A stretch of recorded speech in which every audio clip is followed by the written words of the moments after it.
77 WABC, 50,000 watts of unbridled articulation, your blowtorch of free speech. It's the Sean Hannity Show. Oh, man, write down our toll-free telephone number because you're going to need it. Trust me on this one. Those that trust me, it'll pay off, okay? If you just believe in what I'm saying is true, that you'll want to participate in this program, you'll start dialing as we speak because you got a couple of lines open, 1-800-848 WABC, 1-800-848-WABC, and we're going to get right to it. Joining us in the News Talk Radio 77 WABC studios, Mark Fuhrman from the O.J. Simpson case, and his book is out. It's called Murder in Brentwood. What a fascinating book. Let me tell you first off, and of all the O.J. Simpson books, this is the must-read. Fascinating book. Well, thank you, Sean. Thanks for being with us here. Here you are. Member of the Los Angeles Police Department for 20 years. You've received over 55 commendations. Prior to joining the LAPD, you were active in the Marine Corps from 70 to 75. Now you're retired. You live in a farm, working farm in northern Idaho. The problem is, for many people that maybe haven't even read your book, maybe don't even have an open mind, the word Mark Fuhrman is synonymous with racist. You plead your case in your book. Yes, I do. I not only plead it, I start out the book by really giving quite a heartfelt apology. Yeah, I mean, it's no other way to put it. I took a lot of gut-wrenching words to really express what I wanted. Let me read some of these words over the air here. You say, quote, "My immature, irresponsible ramblings with a screenwriter were never intended to be heard by anyone but the two of us. Although truthful, the simple explanation is no excuse for the disrespect that I showed millions of people. People I never met, saw, or heard of were affected by my cruel words. These words echo in my mind daily, and I'm ashamed." Expand on that a little bit. Well, I think the last sentence is about as much explanation as I can give you. I can expound on that. There's not a day that goes by that I don't think of the tragedy in people's minds. Let's just set aside this case for a second. Absent of that, I hurt the people's image of not only the Los Angeles Police Department, but I think the trustworthiness of policemen. And I'd like to reassure them that what I did or what I said is not the normal workings of the Los Angeles Police Department or any police department that I came in contact with. You also dedicate this book to Nicole Brown Simpson and Ron Goldman. Yes, I do. And as difficult as the apology was to think out, so my words were as accurate and heartfelt as they could. The dedication came so easily. I didn't change a word, and I wrote it almost without pause. What do you mean when you say people were affected by your cruel words? What do you mean by that? And what people are you talking about? Well, I think, I'm not talking just about black people or any minority. I'm talking about white people that believed in the system, believed in me, believed in justice will prevail. And I think that damaged it, no matter how right or how wrong. And we can get into the semantics of materiality or what should or shouldn't have been in the trial. And I think, the way I feel is what shouldn't have happened is I shouldn't have made those tapes. And, of course, the hindsight is great, and so are apologies. But that's really all we have left when it's all the smoke clears. I want to get into those tapes in just a second here. First, F. Lee Bailey, while you were on the stand, there's the famous question, and we have it on tape. Let's play it for our audience here. You say on your oath that you have not addressed any black person as a nigger or spoken about black people as niggers in the past 10 years, Detective Fuhrman. That's what I'm saying, sir. So that anyone who comes to this court and quotes you as using that word in dealing with African Americans would be a liar, would they not, Detective Fuhrman? Yes, they would. All of them, correct? All of them. Were you thinking of the tapes? Because the tapes came out later, Laura Hart McKinney. Were you thinking of those tapes at all? What was going through your mind? I wasn't thinking about those tapes at all. That had been so long ago. At the beginning of the project, it was never really characterized correctly. I mean, those tapes were created in probably the first 4 to 6 months that I even knew Laura. Now, you explain in your book, and I would like you, if you can, explain to our audience, you made those tapes. Tell us what you were thinking. Did you mean the words on the tapes with Laura Hart McKinney? The context in which you made those tapes. Well, we were making a screenplay, and that's not a revelation. And when you make a screenplay, what she was after was dialogue, descriptions, situations, and we weren't making a autobiography. We weren't making a biography. We were making a gritty, down and dirty cop story that involved all types of cops. You became sexually involved with this woman. You had a relationship with her. Yeah, briefly, yes. Mm-hmm. And this particular woman knew and understood that this was hyperbole, that this, in your view, was acting, that you were putting together this screenplay in the hopes that you could sell it and make money and have a movie made. Yeah, absolutely. I mean, the project did yield a screenplay. It did yield some interest. She had an agent that she used, and there was some interest, and there was actually meetings with people in production. People might doubt what you're saying and said, oh, well, Mark's maybe just making that up now after the fact. What do you say to those people? Well, we had a copyrighted screenplay years before this trial, so to that I'd say that's a piece of fact. There's nothing that can be said about that. It doesn't change what was said, though. Now, in the course of your everyday life, did you use the N-word? Well, you know, when F. Lee Bailey, and when I did listen to that, I can still see F. Lee Bailey strutting around the courtroom and really having a heyday with the question.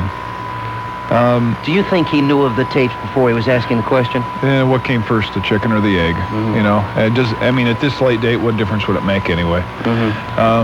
You know, when I didn't use that word on a repeated basis, and I didn't address people that way. And I think, you know, I got caught up by myself trying to find a way out of this difficult situation. I knew I didn't call people that. Early in my career, I saw what it did. I saw what it did when people were called that. I saw the anger it created. But you've used the word outside of the context of those tapes. And is in part when you make your apology, is that why you're making it? Because you knew you used it and it's not a good word and you wouldn't use it again? Yeah, well, absolutely. But the tapes, you know, I feel bad about the tapes. And you know, even in the context we were using it, when I hear myself on those tapes, I mean, I'm shocked. Maybe I was in character. Maybe I was getting dramatic. Maybe I was getting into the role as we were actually talking to bring out the drama of how it would sound. But that's really no excuse. I heard him, and I was ashamed of the way I sounded. So when you hear it, you almost shun it, hearing it, and you're embarrassed. Absolutely. But you're not. You make the case in your book. You're not a racist. It's not in your heart. Racist in any way, shape, manner, or form. You know, if I gave you one example, it'd sound like a cliche. If I give you several examples, somebody's going to say it's an excuse. But you know, that's just the way it is. I mean, there's so many parts of my life that I didn't even pay attention were involved with minorities that I didn't give it a thought. And I think that's probably the largest litmus test for racism is if you do things solely for the purpose of demonstrating that you're not. Does it matter to you if people believe you? Well, sure it does. Everybody wants to have respect, or at least an even chance. Because it's got to be a big effect on your family now. Your wife, you have 2 kids, you're living in Idaho, and their lives, this obviously all affects them as well. Well, I think, you know, my kids are young, and someday it'll affect them because I'm going to have to explain everything. And, of course, it affects my wife. She's a quiet, reserved, private person, and this is unnecessary turmoil in her life. All right, Mark Fuhrman is our guest. His book is out. It's called Murder in Brentwood. Now, when we come back, you talk about all the evidence that was not used in the criminal case. Overwhelming, incredible, corroborated by your partner, by the way. And we never heard of your partner. We're going to get into that also when we come back. Toll-free, our telephone lines are wide open. It's 1-800-848-WABC. If you want to talk to Mark Fuhrman, we'll get in as many calls as we can.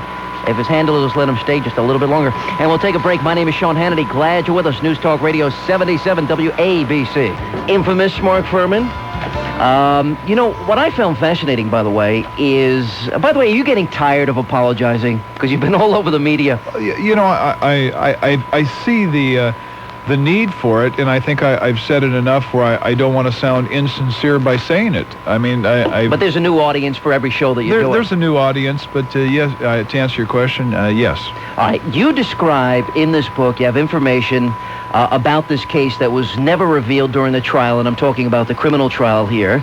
And believe me, I think the evidence was overwhelming, including the trail of blood that left, that we all know about, and of course Ron Goldman's, O.J. Simpson's hair on Ron Goldman's shirt, O.J. Simpson's hair inside the knit cap, his blood at the scene of the crime.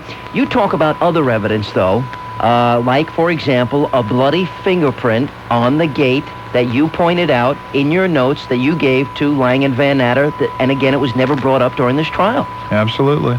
Tell us about that. Well, I have a little something new to add, too, that I just learned. Oh, we're breaking news tonight. We're having some breaking news tonight. Breaking news on News Talk Radio 77.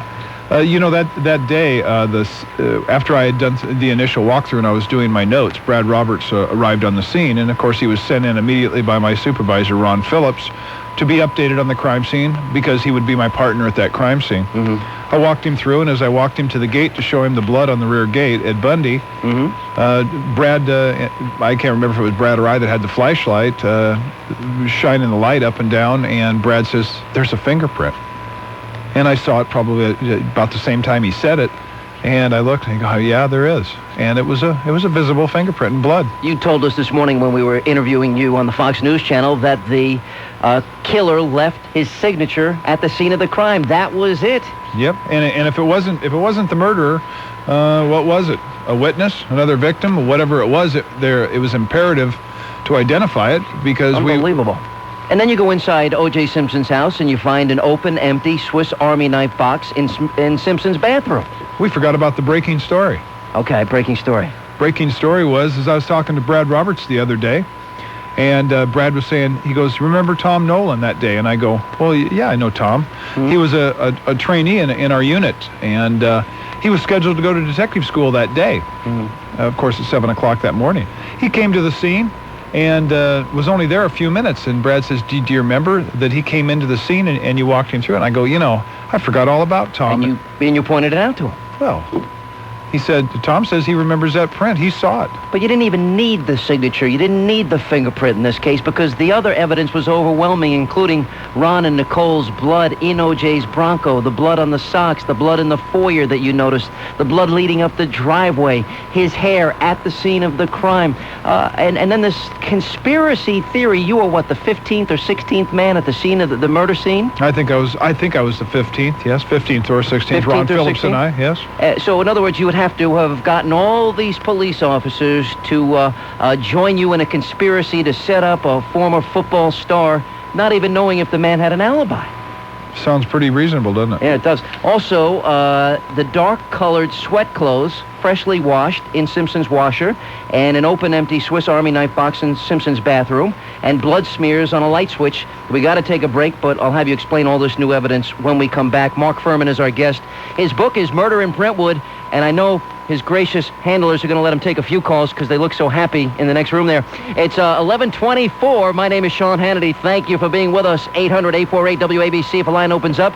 And your calls and comments coming up next for Mark Fuhrman. We will continue. I want to get right back to where we were because we have so little time, and you've agreed to stay for the next half hour to take calls. Thank you. I'll take them. He's going to take them. He'll stay for a half hour taking your calls, and he's tired. We interviewed you 9 this morning, so I know how tired you must be, and you've been all over the place today. You went up into O.J. Simpson's bathroom, and you see an open, empty Swiss Army knife box in the bathroom. It was never brought to trial. No, and Brad Roberts, my partner, is standing right next to me when we see it. And then you see dark-colored sweat clothes, freshly washed, in the washing machine. And, of course, we know the testimony of Alan Parks, the limo driver, that he saw somebody in dark sweatpants getting into O.J. Simpson's house at about the time that somebody was, O.J. was supposedly coming back into the house. Yep. Another find that was made by Brad Roberts, and not only did I see it, but 2 robbery homicide detectives that were searching the house saw it. Then you talk in your book about blood smears on the light switch and various other places in the half bath that's next to the maid quarters at Simpson's house. And you also pointed this out to the lead detectives, but this was never brought out in trial. This wasn't pointed out to the lead detectives. By that time, they were both interviewing Simpson, but there were detectives from robbery homicide left in charge of the Rockingham scene, and one even remembers that. And your partner, Roberts, and I found this fascinating. After Simpson arrived from Chicago, when he came back on that next flight, Roberts told Simpson, where your wife was killed, there was a trail of blood, and that trail led to right here. Tell us how he reacted. Well, I can see Brad saying that because I know the kind of detective he is, and he baited Simpson, and Simpson took the bait, and Simpson just started breathing hard, hyperventilating, sweating, and just started chanting, "Oh man, oh man, oh man." And he was hyperventilating. Immediately, Brad and I said that you've got to get that statement down on paper, and Brad did. And then, of course, now there seems to be a battle between you and Detectives Van Adder and Lang, and they have said, quote, your book is a desperate, cynical, cowardly attempt to redeem yourself at their expense. What do you think about their comments? Well, I'm not trying to do anything at their expense, and the book's not about Lang and Van Adder. I think everybody should know that. I'm simply reporting what I saw, what I experienced, firsthand knowledge, and I corroborate everything in the book through independent sources. And I'd like to say another thing about the comments that Lang and Van Adder made is, recently on Primetime Live, Van Adder and Lang admitted they didn't read my notes that morning and didn't read them until 2 days later. And then I guess this morning on another show, supposedly Van Adder said, I didn't read the notes until later that day. Wow. I tell you what, stay right there. We'll continue, and I'll turn over the next half hour to you. Mark Fuhrman is our guest. His book is Murder in Brentwood. Glad you're with us. Thank you for joining us. News Talk Radio 77, WABC. It's the Sean Hannity Show. Mark Fuhrman is in studio. His book is out, Murder in Brentwood. Now, a lot of people are having trouble finding it. This book is in short supply right now, but we have a toll-free number if you'd like to buy it. It's 800-955-5493. 800-955-5493. I found it a fascinating read. If you'd like to hear, I wonder if people are going to be willing to hear somebody who's gone before the American people, and he's apologized, he's admitted he's wrong, he's sorry, he wishes he didn't use that N-word. I wonder if people will be forgiving of you. Do you wonder that? Well, of course, I sure hope they will. I meant what I said, and I hope, even if they can't, I think they should just at least give me the benefit of the doubt of reading my words. And if you get nothing else out of the book, you'll get a lot of things that other books don't have. You lay out in this book the mistakes that were made, in your view, by Van Adder and Lang. Furthermore, you go through all the evidence step by step, and you have your own original notes, copies of them in there. There are pictures also as well of the crime scene with Nicole's body, very graphic pictures in this book. Did you think twice about putting those in? Well, I think along the way we forgot this was a murder case. This is a not solemn... the Mark Fuhrman trial. No, it's not only not the Mark Fuhrman trial, it's not an opportunity for everybody to plead their case and use books on this case for their personal history or personal victories. This is a case. This is a murder case, and I included that picture of Nicole, and I know it might be somewhat disturbing to some people, but I wanted people to see what we had to view and what we had to analyze as far as Nicole was right from the get-go. And you thought that Marcia Clark should investigate the possibility of whether or not Ron Goldman and Nicole Brown Simpson might be having an affair or a relationship of some type.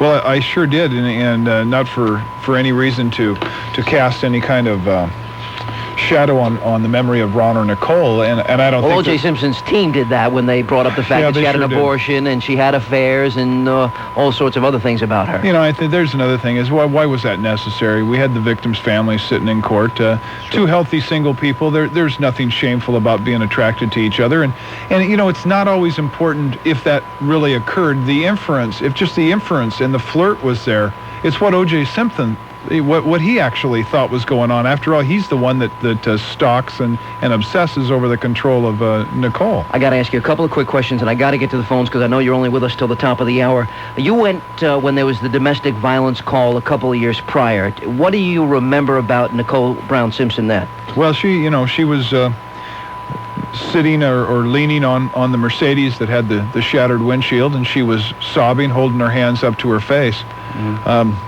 From what I saw, I could never recognize her again after that night. Because of their face? Oh, she was just...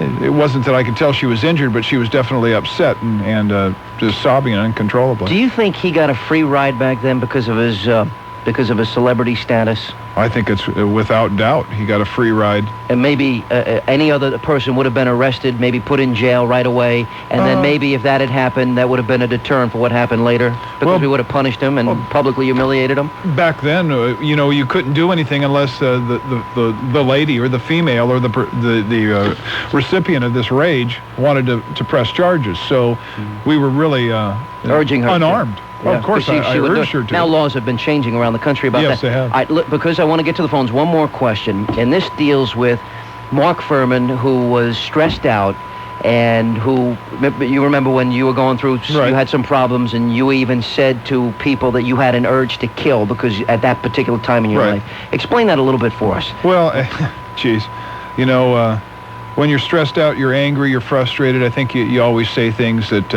they're an exaggeration. I think you don't really mean that. Just like when you get in an argument with a friend or your wife, you always say things you don't mean. And sometimes there are things that are very, very close to that, and sometimes more extreme. Let's go to our phones. David is calling in. We'll start with you on News Talk Radio 77 WABC with Mark Fuhrman. Hello. Good evening, Sean. Glad you called. Pleasure to speak to you. Mr. Fuhrman? Yes. It's an honor. Oh, thank you, David. I'm an African-American. And I want you to know that from the bottom of my heart, I don't believe that you planted the evidence on O.J. I said from day one that O.J. Simpson was guilty of this murder. And whatever comments you made in the past, I'm a religious, God-fearing man, and I've already forgiven you. The God that I believe in tells me that if a person comes forward and makes apologies and tries to redeem himself, that we should forgive them. Thank you, David. Appreciate the call. Thank you. We'll say hi to Dave in New City on News Talk Radio 77 WABC with Mark Fuhrman. Hello. Dave, are you there? I think, Dave, are you there? Gentlemen, can you hear me? Yes, sir. Thanks. Hello. First, Sean, it's great to hear a new young conservative voice on the air. Appreciate it. Glad to be here. Keep up the good work. Mr. Fuhrman. Yes. First, I just wanted to tell you, from about 10 seconds into the criminal trial, I knew O.J. Simpson was guilty of sin, and so does every other intelligent person in the country, I think. I can sure appreciate that. Yeah, I do support you, but I just, honestly, I don't know what you were thinking when you made those tapes. There has to be discretion in people's lives, but, you shouldn't be judged by one mistake that you made. That's pretty much the gist of the call. I just wanted to tell you that the people who believe you will always believe you, and they don't need more apologies. The people who don't believe you will never will. So just keep up the good work, both of you. Thank you. Thank you, David. Appreciate the call. Bob, Floral Park on News Talk Radio 77 WABC. Yeah, Sean, welcome to ABC. I'm glad to be here. Thank you for calling. Detective Fuhrman, a few questions on the evidence. Park said he's seen two cars in the driveway when he went to pick up Simpson. Simpson asked Cato Kalin to set the alarm, and the crisscross shoe prints at Nicole's residence. Did you see any evidence of another person being with Simpson that night? Well, I think, first I saw no other evidence, and we'll go back to that crisscross footprint. I think what you're talking about is a impression that was made into the wet concrete when the concrete was poured, and that's, I think, the footprint you're talking about. That had nothing to do with the case. As far as the vehicles in the driveway, there was a black Saab and a black Bentley in the driveway parked on the Rockingham driveway. Those are the vehicles that Alan Park is referring to, but he did not see the white Bronco when he drove up Rockingham and then turned onto Ashford. Bob, thank you for the call. We appreciate it. Wish we had more time. 11:44, 16 minutes now before midnight, because I read your bio. It's phenomenal. I hear you've been a guy in the Los Angeles Police Department for 20 years. You've received over 55 commendations, and we all know how difficult it is to be a cop today. The toughest, meanest streets are in New York and Los Angeles. You see more murder, more mayhem, more drugs, more of the darker side of humanity in a week than most of us will even see in a lifetime. Does it change you at your heart? I mean, does it harden you as a person when you day in, day out, drive-bys, gangs, prostitution, drugs? What does that do to a police officer day in and day out? Well, you know, I think it changes you when you're in uniform probably more than it does any place. Of course, it affects you. And I think you have a professional face and you have a human face, and you've really got to separate those two probably almost entirely as much as you can. But when you become a detective, I think you have less of the confrontational side of the street and more of the responsibility of solving crimes where you have victims that are still alive, and even crimes where victims continually expect you to solve their crime. You know, I looked inside your book, and I mentioned earlier you have the picture of the dead body of Nicole Brown Simpson, very graphic, and blood is all around the scene, and it's in color. And I looked at this for a few seconds, and it kind of made me sick to my stomach, and there's one picture of you leaning down towards the glove, pointing towards the bloody glove in that scene, but this is the type of thing that you would see every day. Well, maybe not every day, but you really have to detach yourself somewhat from what you're viewing. I think, if you let yourself, of course, you realize these were two living human beings just hours before, but you don't do them much justice if you are affected so much you can't do your job and actually conduct the investigation. So you do have a professional side. You have to detach yourself from the scene. Dan is next in Cape Cod on News Talk Radio 77 WABC with Detective Mark Fuhrman. Hello. Dan, are you there? Oh, well, I think we lost Dan. We'll say hi to Ron calling in on 77 WABC. Hey, Ron. Doing it's quite an honor to speak to you, Mr. Fuhrman. Well, thank you, Ron. My question to you is, how do you feel about the attorney's conduct in court and the real need to control these attorneys? That why a trial would go on for 9 months? How someone like Johnny Cochran could perpetrate such fairy tales, such absurdity, and such ludicrous actions in what he did? It's totally an outrage. Well, I'd agree with you, but we did have an enforcer in court, and it's called a judge. Judge Fujisaki clearly showed how to take control of a courtroom, and I think it was a good lesson for not only the judge that we're all talking about, but I think it's a good lesson for the other judges in this country. Thank you, Ron. Appreciate the call. We go to North Carolina. Tom is calling in on News Talk Radio 77 WABC with Detective Mark Fuhrman. Hello. God bless you, Mr. Fuhrman, and Semper Fidelis. Well, thank you, Tom, and Semper Fi. Yes, sir. Always faithful. Yeah. What I was calling about was about the genital mutilation. Was there any of that on the bodies? Because this guy who's a racist, Dick Gregory's going around on a circuit saying that Nicole Brown's breasts were cut off and Ron Goldman was mutilated in his genital area. Is that true? Well, I didn't attend the autopsies, but I have read the autopsies in both those areas. It's completely false. Thank you, Tom. Appreciate the call. Thanks for calling from North Carolina. John is next on News Talk Radio 77 WABC with Detective Mark Fuhrman. Hello, this is John. Good evening, Sean and Mark. How are you? Hey, John. Hi, how you doing, Great. John? I'm going to start off by telling you I'm a retired police sergeant, over 2,000 arrests from the Essex County Police Department in Newark, New Jersey. And we were sympathetic to your situation, Mark. And there was a newspaper article which requested support for Mark Fuhrman, a Mark Fuhrman fund, and which I contributed to. I never received my canceled check back. It was to take the offensive against the so-called Dream Team for slandering you. Can you give us some information about what happened to that fund? Yeah. $30,000+ in attorney fees in the last year and a half, and I'm still paying off that bill. Absent of anything I received in the fund, it probably took about $25,000 out of my own pocket. Will you still get your pension, by the way? Yes, I got my 20-year service pension August 4th of 1995. Sam is in Washington Heights on News Talk Radio 77 WABC with Detective Mark Fuhrman. Hi, Sam. Are you there? I think we're having those phone problems we might have had a little bit last night. Al is in Manhattan on 77 WABC. Hey, Al. Are you there? Al? Yes, I'd like to talk with Mark. Yeah. I'm here, Al. Oh, hi. Mark? Yeah, go for it. You're I'm on the here. air. Go ahead. Oh, I'm sorry. With the print on the gate, first of all, I respect you, Mark. I have to tell you that. Thank you. You did a great job. Now, with the print on the back, how come they never did do it? I heard you on Oprah yesterday, and I didn't get the whole answer. Well, the whole answer is when my notes were transferred to Phil Van Adder and placed in his notebook, they've admitted they didn't read the notes. There's varied times that they said they did, but they didn't read them that day. Thank you, Al. Appreciate the call. Camille and Wayne on 77 WABC with Detective Mark Fuhrman. Hi. Hi, Sean. Hi, Detective Mark Fuhrman. Hi, how are you?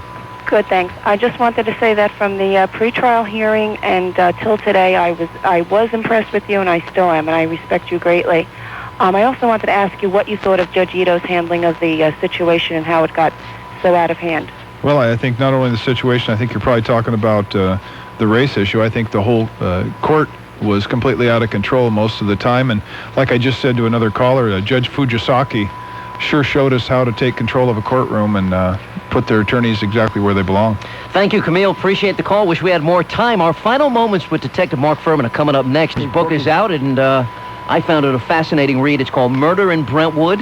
I asked you on the final question on the television program tonight, those people that think you're a terrible person, those people that hear that tape, you using the N-word, that haven't read your book, haven't read your apology, those that think all these mean things of you, that think the word Mark Fuhrman synonymous with racist, you want to talk to them or make your pitch to them? Because I know you've apologized a lot. What do you want to say to them?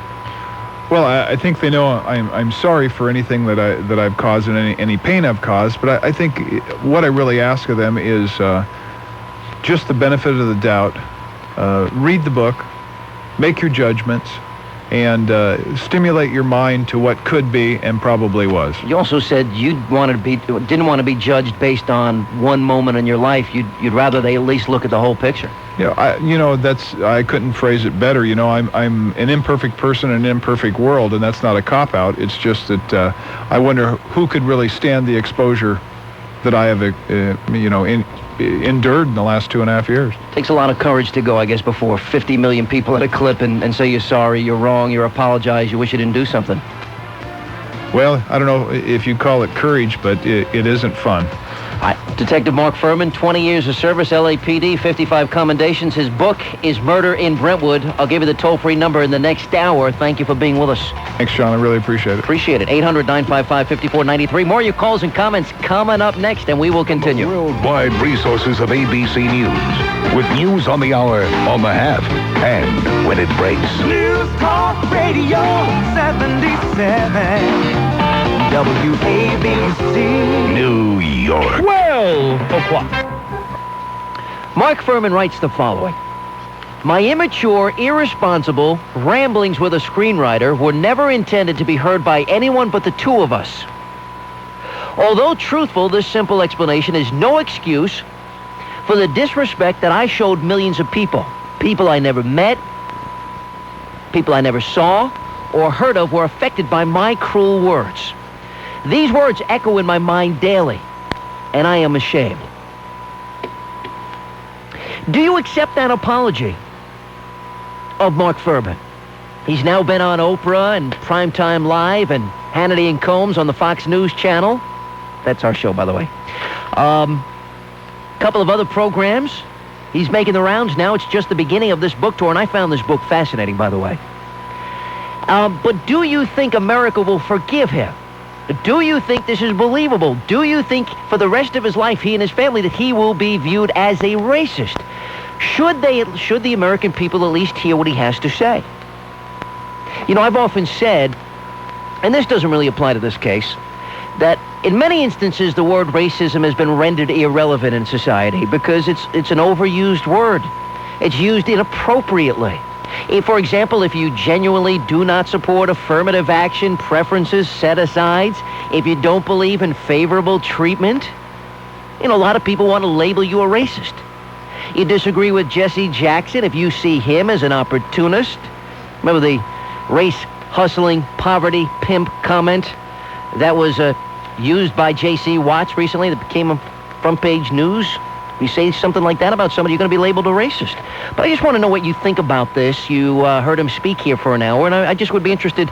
Do you believe his explanation? Do you accept his apology? Should America accept his apology? Do you think it was sincere? Because I've interviewed the guy now 2 hours today, and I think it was sincere. That's what I think. Now, what do you think? Let's go to our phones, and you can join us at 1-800-848-WABC anytime throughout the evening. So good to be with you. And by the way, how do you like this? You start a job 1 week, you do a week's worth of work, and then you're out of town the next week. But as this change has come fast and furious, I will not be in town next week, so don't think that I'm not here forever. I'm just for a week. I'll be back the following Monday, and it's something that I've planned for a long time. Let's go to our phones. We have Ted in New Jersey on News Talk Radio 77 WABC, the Sean Hannity Show. Hey, Ted. Are you there? Oh, boy, I think we're having this phone line problem that we were having last night. Beth in Buffalo on News Talk Radio 77 WABC. Hey, Beth. Beth, are you there? Are you there? Beth, are you there? I do have her punched up. I don't hear Beth there either. All right, we'll try Linda on Long Island on 77 WABC. I'm sorry about the phone problem. We'll try and get it worked out. Hi, Linda. Hi, I'm here. How you doing? Present, counted for. All present, all accounted for. What do you think about this, Linda? Well, I originally called to ask Mark Fuhrman about but because of what you said, I'd like to add something to what you just asked, the question. But I'll give you my original thought. Originally, before this whole thing came up, this whole fiasco with Mark Fuhrman, Cato Kalin had seen the blood drops before they accused the detectives of planting blood and things. To me, that is the most important thing. It just surprised me with all these things that went on after that they still didn't get a conviction based on blood being all over there was no possibility that it could have been planted. Now, listen, as he said, he was the 15th or 16th officer at the scene of the crime, and look, Johnny Cochran was being paid big money to get his client off, and that was his out. Let's turn this into the Mark Fuhrman trial. Those tapes showed up. You could see him smiling with glee, and that he's a pathological racist, and this is what this is about, and this is about jury nullification. It's so sad. It is. It is so sad. Judge Ito, let this whole thing, this really was, I wanted to comment, you asked about, the book and all. Do you remember during the trial, this of course didn't come into the trial, but do you know Joseph Wambaugh, this very famous writer? Yeah. He's a retired detective. And he had said during the time, I had seen him on an interview on television, and he said that he always writes the same way, that this was done, the screenwrite. It was a screenwriting, it was not his personal feelings. This was writing.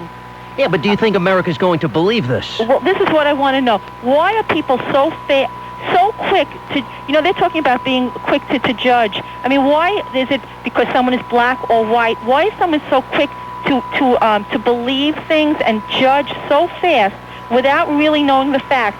I mean, even, Marcia Clark could have said to him, just look, I know you're afraid to say it because of the jury. I know you're afraid to admit you said it. But, it's well known, they're dealing with criminals. They say things. I mean, I'm sure they said other things. For example, Linda, have you ever used words that you would use maybe around certain intimate friends? I'm going to tell you something. Have you? And I'm not talking necessarily about the N-word or mix and spicks and horrible words that we all use. I'm maybe just using the SH word or the F word or some of these other words. You want to know something? I have never used. I use the F word. A lot of people have. Let me tell you something. I use the F word. You want to know something? To my sister. And I never said it to anyone else. She's the only one that deserves it, probably. It's like a stupid thing, Yeah, people say things for stupid But now reasons. you say something that we all would acknowledge is stupid. Right, That you would never want to be made public, right? Right. And then your whole life is being judged on the stupid thing that you acknowledge you said. Right. And I'm just wondering. It's not your real feelings. It's not what you really feel. He was dealing with his worst criminals. He was in a very bad area. I had even heard he had helped out some black young men and all these things, in the background. Yet they don't, they just let these things. The Judge Ito, I had a thing against, he was against him because of Judge Ito's wife, and that was a personal prejudice. That was definitely a personal prejudice. I got to run, Linda. A lot of people standing by. Appreciate the call. Greg in Ohio on News Talk Radio 77 WABC. Hi, Sean. Hey, Greg. You're doing a great job. I'm glad WABC has you. How do you like that? I get 1 week on and then a week vacation. You like that? Well, You'll be back, right? Yeah, I'll be back in a week. Yep. I'm glad you had Mark Fuhrman on tonight. I wish I could have talked to him. I think he's a great American, and I believe him 110%. And this thing about F. Lee Bailey... By the way, I won't give the date, but I've already booked another interview where he said he'd stay 2 hours. Great. Okay? You heard about the challenge from F. Lee Bailey for him to take a polygraph test? Yes. Well, I think he should counteract that by saying he'll do it if F. Lee Bailey will take a polygraph test as to whether or not he believes O.J. Simpson is guilty, because I believe by now, even O.J. Simpson's mother must, deep down in her heart, she must believe he's guilty. Appreciate the call, Greg. Thanks for listening in Ohio. Where are you in Ohio, by the way? Richmond. Okay, great. Appreciate the call. We have Kitty in the Bronx on News Talk Radio 77 WABC, the Sean Hannity Show. Hi, Sean. You're doing a great job. Thanks, Kitty. I wish I could have talked to him. This whole thing is ridiculous. First of all, the man had nothing to apologize for. They shouldn't have put him on trial. That whole trial they played the race card. That man had nothing to apologize for. They shouldn't have played the tapes, and they shouldn't have put him on trial. No, there I disagree with you. I think, well, but you know what? There's a lot of us use racist statements. Come on. I don't. I honestly and truly, I do not use... once in a while, I don't use that word. And you know what was very interesting? And he said, I realize now and recognize now that a lot of people were hurt by the use of that word. And there was something very, very genuine, in my view, very sincere in the way he was giving this apology. You know what? He didn't have to apologize. First of all, that was a screenplay. It wasn't he. That's what that was. Why did they play that in the first place? I bet you a lot of people will hold this against him for the rest of their life. A lot of people are ridiculous. That man had nothing, in my estimation, he had nothing to apologize. I bless him. Thank you, Sean. Thanks for the call, Kitty. Appreciate the call. And that's why I put you on ahead of a lot of other people. Okay, first of all, the words that he said about black people, I find that disgrading. Okay? How could anyone believe anything this man says? He's a committed perjurer, and that's a fact. His racial ideology is a known fact that he was a racist and he hated blacks. And I don't believe anything he did, because he's done everything himself in this case.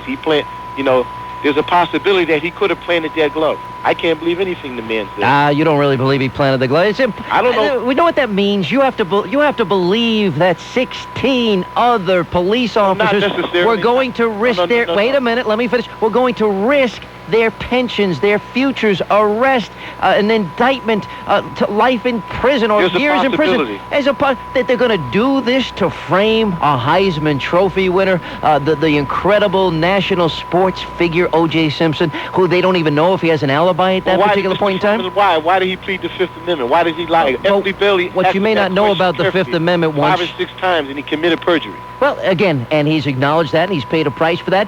It's a matter of whether or not, and I spent a couple of hours with him today. We interviewed him on Hannity and Combs on the Fox News channel this morning, and we just had an hour with him here. And if you're asking me, looking in somebody's eyes, and I just surveyed the newsroom, we have our engineers here, and our call screener, and a friend of mine here, and some other people here, whether or not they think he's sincere and genuine, looking in his eye when he says that he is sorry, that he apologizes, that he is wrong, I believe him, but I understand, but that's fair enough. That's fair.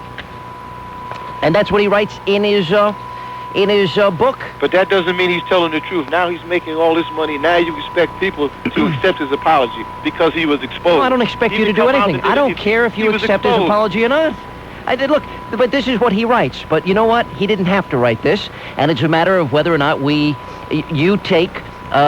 agree with what he wrote when he says it was his immature, irresponsible ramblings with a screenwriter that were never intended to be heard by anyone but the two of them, and that he has no excuse for the disrespect he showed millions of people.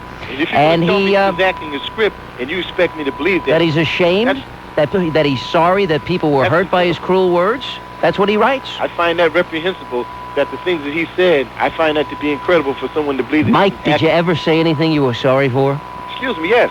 That doesn't have anything to do with the Did you ever ask anybody's forgiveness? Did you ever apologize for saying things you were sorry for? Sure I have. And did people give you forgiveness? Sure they have. Okay, appreciate the call. George is calling in next on News Talk Radio 77 WABC. Yes, hello. I don't take I don't dispute the fact that Fuhrman uttered the word Negro, because everyone utters the word or something. I'm sure what you say about Jews would fill a newspaper behind their back. What I say about Jews? Yeah, but listen to what I don't say anything about Jews. Listen to my point. What are you talking about? Well, listen to my point. Yeah?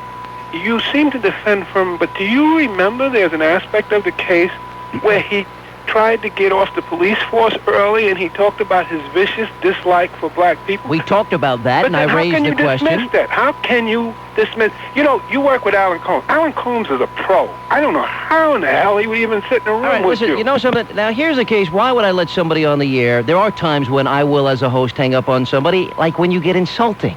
Here we're having an open, free exchange of ideas, and this is the lowest common denominator. Let's go back to our busy phones. Who's next? We have Rich in Akara, News Talk Radio 77 WABC. Hey, Rich. Good evening. How are you? Doing good. How you doing? All right, Sean. Sounds like a nice Jewish name. Yeah, that's it. Sean Seamus Hannity. There you go. You know, I was hoping to talk to Mr. Fuhrman about a couple of things. What I don't understand is that why people don't seem to comprehend that the Fifth Amendment, if you answer one question out of 1,000... I started to explain that, but you go ahead. But they don't want to listen to it. No, they don't want to hear it. The simple law states that you have to take the Fifth on everything or nothing. If you answer one question, if I say to you, Sean, did you talk on the air, and you take the and you want to answer that yes, then I can ask you, did you murder somebody, and you have to answer it. Otherwise, it's you're in contempt of court. Yeah. Let me ask you a question. Do you think he will be viewed as a racist for the rest of his life? I think what bothers me is that I watched him on Oprah yesterday. Now, in the past 3 years, I couldn't care less about O.J. Simpson. I am white. I am 31 years old. I have friends of all color, of all religion, and so on. I find it interesting that the women and men around me that happen to be of black color that are, and I don't want to offend anybody, but in the educated area, all think he's guilty.